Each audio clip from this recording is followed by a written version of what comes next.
राधे राधे बच्चों, आपका स्वागत है चैनल में। आप लोग अच्छे होंगे, मैं भी अच्छी हूँ।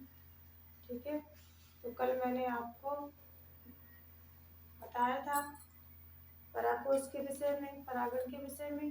ठीक है, तो आज उसी से संबंधित फिर मैं आपको कुछ ऐसा क्वेश्चन छाट के लेके आई हूँ जो इंटर वालों के लिए भी है और हाई स्कूल वालों के लिए है। ठीक है, तो अगर आपको मेरा बताया हुआ समझ में आए, ठीक है, तो चैनल को लाइक कीजिए और सर के चैनल को आगे बढ़ाइए। बार बार चैनल आपको पता ही है कि सर का के चैनल का क्या नाम है। ठीक है, तो बीकेपी सर की क्लास में आपका स्वागत है। तो आज इसी तरह से क्वेश्चन है आपका अनुवांशिकता। ठीक है, तो अनुवांशिकता किसे कहते हैं, अनुवांशिकता के जनक कौन है, ये कब शुरू इसका इसे कब शुरू किया गया और कब से ये चालू हुआ, ये सबसे पहले देखना हमें। ठीक है, तो अनुवांशिकता के जनक सर्वप्रथम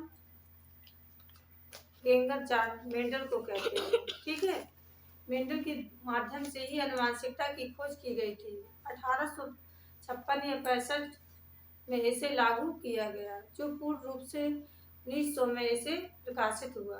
ठीक है, आपको इतना ही दे देना है। अब आपको देखना है कि अनुवांशिकता की क्या परिभाषा है। तो अनुवांशिकता किसे कहते हैं, तो पीढ़ी दर पीढ़ी माता पिता के गुण जब बच्चों में दिखाई देते हैं, ठीक है, तो उसे हम अनुवांशिकता कहते हैं। अर्थात हमारे दादा दादा, दादा परदादा, नाना नानी या माता पिता, किसी भी के माता पक्ष या पिता पक्ष के जो गुण दोष होते हैं वो बच्चों में जो दिखाई पड़ते हैं उसे अनुवांशिकता कहते हैं। ठीक है, अनुवांशिकता की आपको परिभाषा इतनी ही देनी है। इसके बाद आपने फिर देखना है कि मेंडल ने कैसे इस अनुवांशिकता के सिद्धांत को सिद्ध किया कि पीढ़ी दर पीढ़ी माता पिता के गुण दोष बच्चों में दिखाई देते हैं। तो सर्वप्रथम उसने मटर के दानों पे इसका प्रयोग किया। उसने क्या किया, सर्वप्रथम 2 मटर के दाने लिए। अब इसमें लाल मटर, पीला मटर, ठीक है, हरा मटर और आपका लाल मटर, पीला मटर, हरा मटर, ठीक है, काला मटर भी होता है या लंबा बौना, आप कुछ भी ले सकते हैं। 2 मटर के दाने लिए उसने सर्वप्रथम क्या किया कि जमीन में उन दोनों मटर के दानों को रोप दिया और कुछ समय बाद उसने देखा कि उसने जब देखा कि एक पौधा 2 महीने बीज रोपे थे लेकिन पौधा एक ही निकला है। ठीक है, जब पौधा एक निकला तो उसने अनुमान लगाया कि मैंने 2 बीज रोपे थे लेकिन एक ही क्यों निकला। ठीक है, तो इसके आधार पर जब वो पौधा बड़ा हुआ उसमें फल लगे तो कुछ फल लाल के थे और कुछ फल सफेद मटर के थे।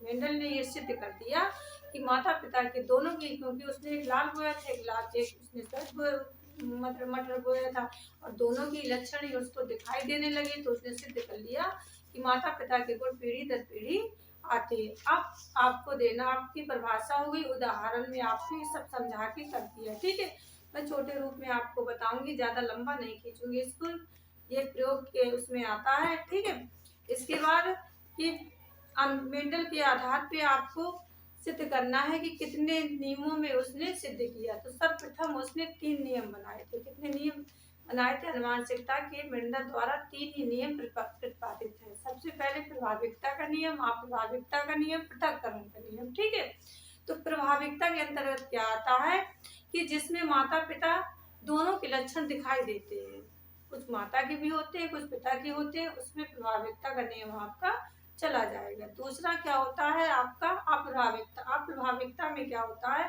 कि माता के या तो माता के दिखाई दे जाएंगे या पिता के गुण दिखाई दे जाएंगे।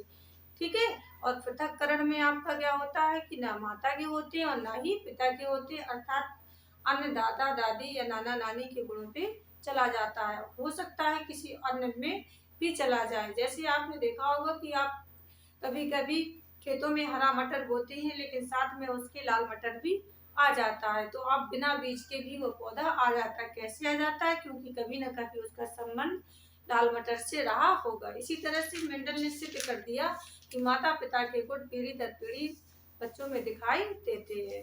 तो आपको सिंपल रूप से हाई स्कूल वालों इस तरह से आप क्वेश्चन को तोड़ सकते हैं। ठीक है, ये क्वेश्चन उन बच्चों के लिए मैंने सिंपल रूप से तोड़ के बताया है जिन्होंने अभी तक आनुवंशिकता के विषय में बिल्कुल भी नहीं पढ़ा है। ठीक है, इंटर में भी है, इंटर वालों के लिए भी अगर कुछ भी नहीं बन रहा है तो आप भी इस क्वेश्चन को लिख सकते हैं। प्रयोग आपका बिल्कुल सही माना जाएगा, आपके नंबर कोई भी नहीं काटेगी। ठीक है, तो आप लोग घबराइए नहीं, धीरे धीरे आप क्वेश्चनों को याद कीजिए, रिपीट कीजिए, आपको क्वेश्चन अपने आप याद हो जाएंगे। तो अगर मेरा बताया हुआ आपको अच्छा लगा हो तो चैनल को लाइक करें, सब्सक्राइब करें।